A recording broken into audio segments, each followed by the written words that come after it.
Number 1.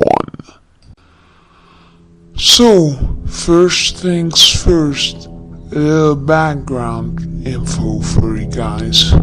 First, this happened to my little sister, who is the best thing that ever happened to me. I love her more than anything on this planet. There's a 10-year difference between us, and during these events, she was 10 and I was 20. I was also in a college about 2 hours away from home, which made the situation even more unnerving for me. Another important fact is that my mom runs an in-home daycare, and at this time one of the kids my mom kept rode the bus with my sister.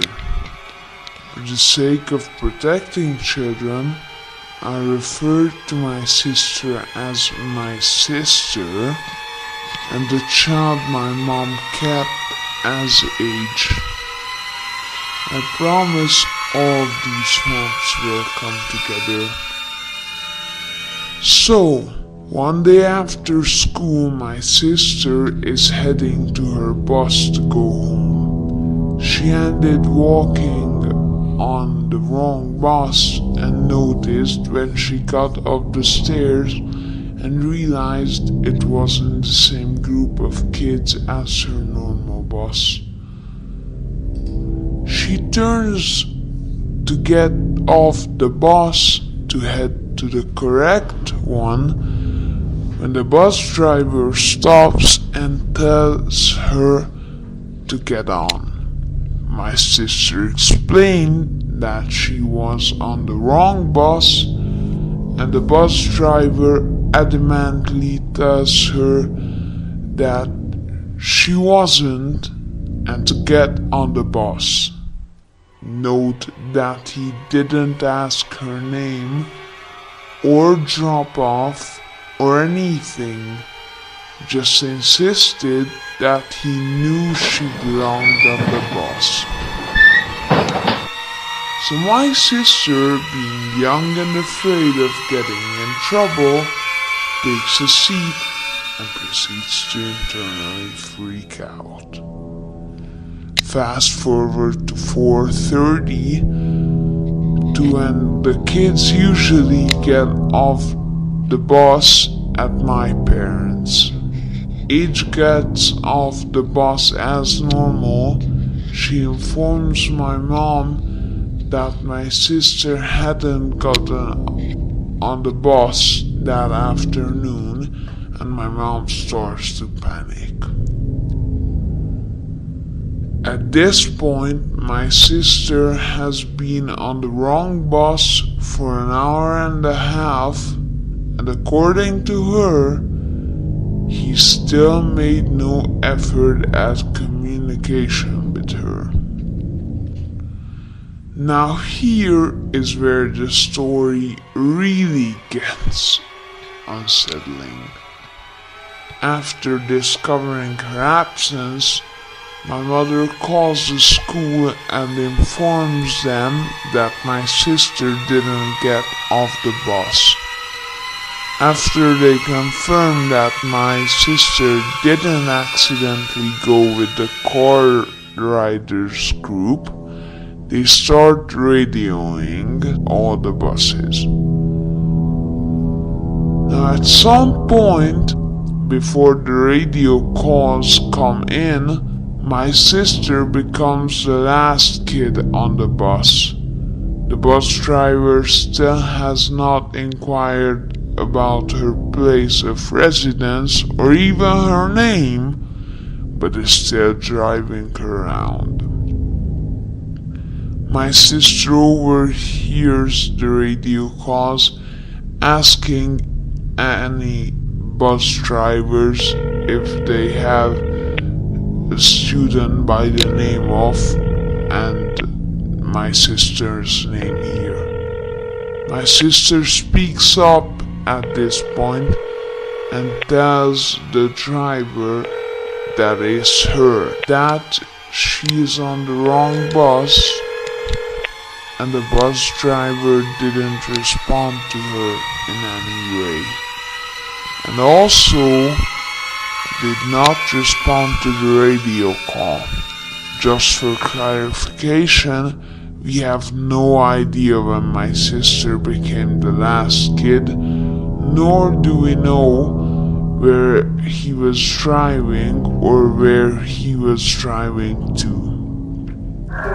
The only points in timeline we know for sure is that she was on the bus at 3, H got off the bus at about 4:30 to 4:45, and that initial radio call probably went out about 10 minutes after H got off the bus.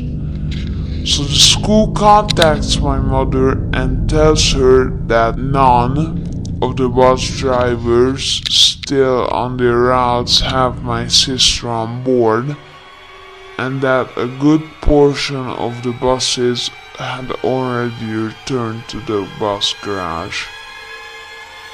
By the time my mom did, they radioed the buses again, and the bus driver still doesn't respond. Around this time, my dad came home from work. When the school calls to tell them that they still hadn't located her, both the school employees and my parents are flipping shit. My mom was even about to send my dad to drive around looking for buses. The school sends people to search classrooms and bathrooms in case she got left behind somehow, and they also sent someone to the bus garage to search the buses in case she got on the wrong one and fell asleep or something. They also radio out to the few buses that are still running on more time. This time, my sister's bus driver answers back that he has her on the bus. They tell him to head back to the garage where my mom will meet him and pick my sister up. To this day, I am very thankful that they didn't give him our address to go to instead. It was about 6 when the bus got to the garage, so my sister is obviously shaken up after spending roughly 3 hours with this pathetic excuse for a person. My mom didn't know the whole story yet, so she does not confront the driver.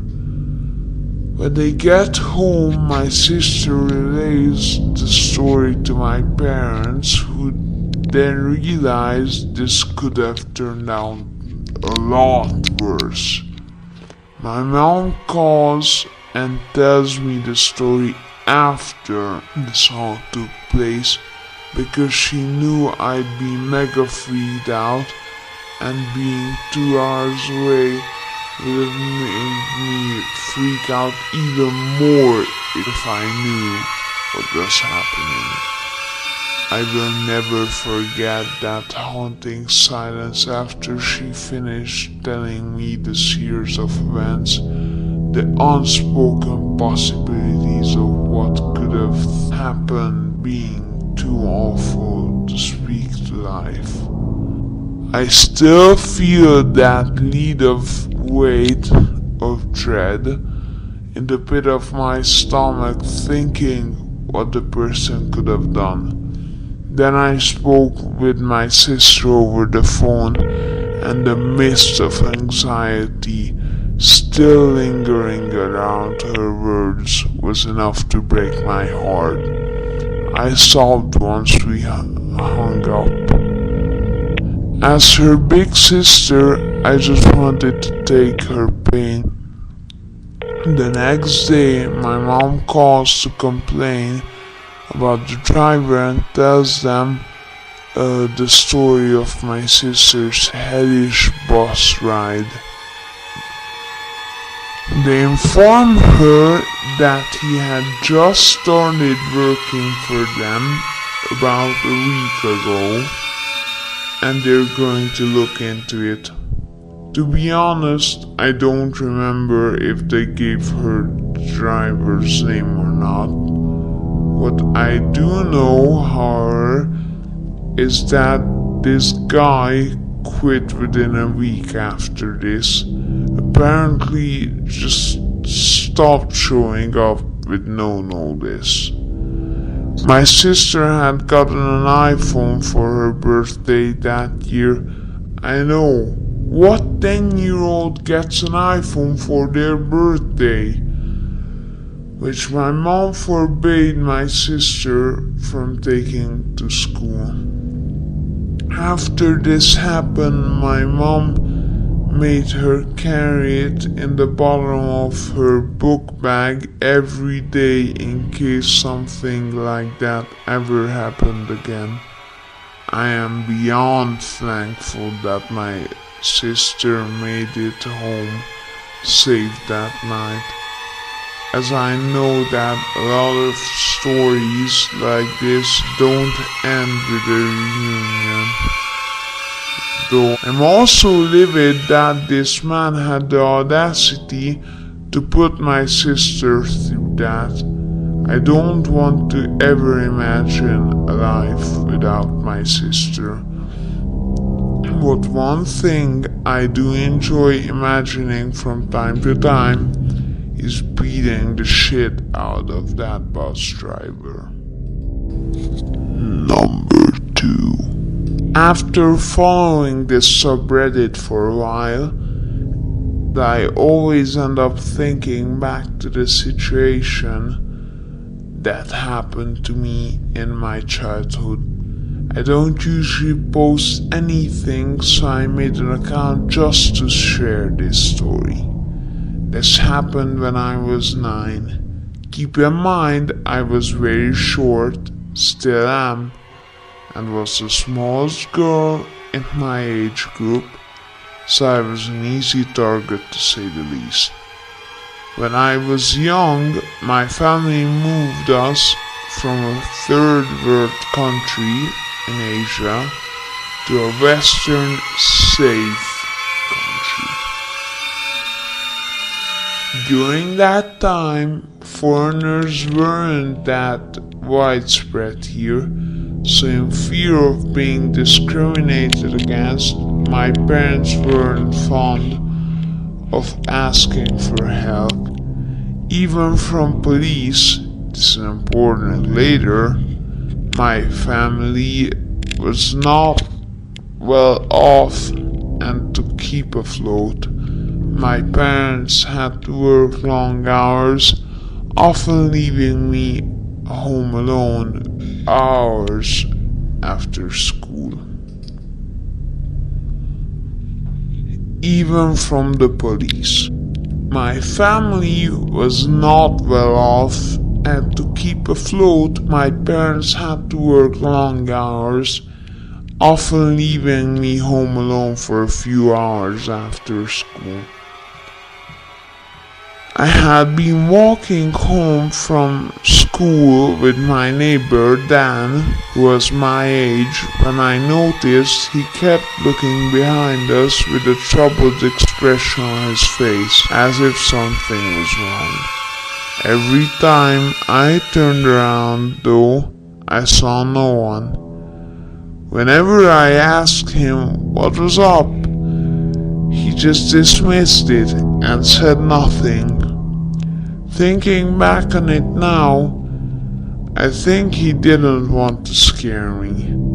I brushed it off as them playing a prank on me, and we went home even though my gut was telling me something wasn't right.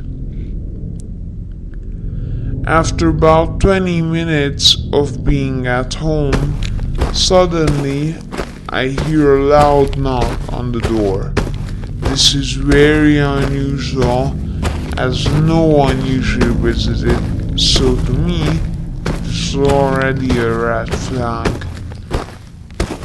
I crept to a window that had a view of the porch and discreetly lifted the corner of the curtain to see who it was without being detected. I saw a tall man around mid to late 20s, short hair, and he was wearing a long black coat with black pants. What scared me was his demeanor. He looked very tense, almost angry, and was glaring at the door very hard. I barely saw him blink. All the while, he was constantly knocking. I watched him for a couple of minutes until it seemed like he was leaving. I immediately called my parents and they told me to never answer the door, and it was probably a door-to-door salesperson or something. I thought that maybe they were right until the knocking began soon.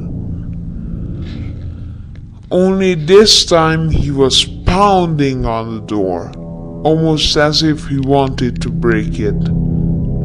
I was so fucking terrified.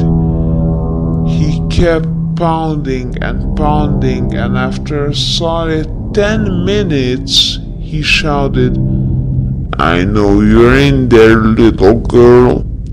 I nearly lost my shit. I frantically kept calling my parents, telling them what I heard and that I think this man was going to hurt me. My parents, not wanting to get in trouble for leaving a 9-year-old home, the legal age here is 14, didn't want to call the police and kept telling me if I just hunkered down into the room the furthest in the house and waited, he would go away. Now, to be fair, my parents aren't horrible or uncaring. The house is built solidly and there was no way of entering and exiting except for the heavy front door where the man was. Even the windows aren't easily accessible. But all this meant to me that I was trapped. I remember crying so hard and being terrified for my life, but trying to be silent just in the off chance that the man could hear me. By this point, the man kept alternating between pounding the door and staying still and very silent. I knew because I kept creeping back to the window, hoping the silence meant he went away, but he was always there, giving the same intense, hateful stare, as if he wanted me to feel through the door. It felt like he had been standing there for hours, but in reality, this whole ordeal lasted about 20 minutes. Thankfully, after 20 minutes, I heard nothing and couldn't see him either. Not long after, my mom came home early to check up on me.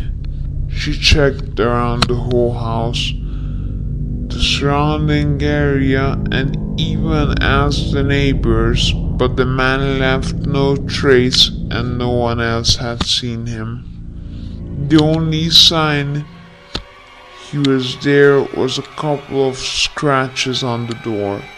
When Dan was questioned by the adults, he just said that he noticed the man following us from near the school area, but the man kept his distance so he couldn't get a good look at him. He also wasn't sure whether it was just someone who happened to be walking the same way as us, so he didn't want to say anything. We never found out what the man wanted with me. After that, I wasn't allowed to be home alone for long. Instead of going home, I'd go to Dan's house after school until one of my parents picked me up. As far as I know, I never saw the man again. Honestly, I wish they called the police, because after that day, I became permanently paranoid of strangers. To this day, I still get anxiety if someone knocks on my door, even if I'm expecting someone.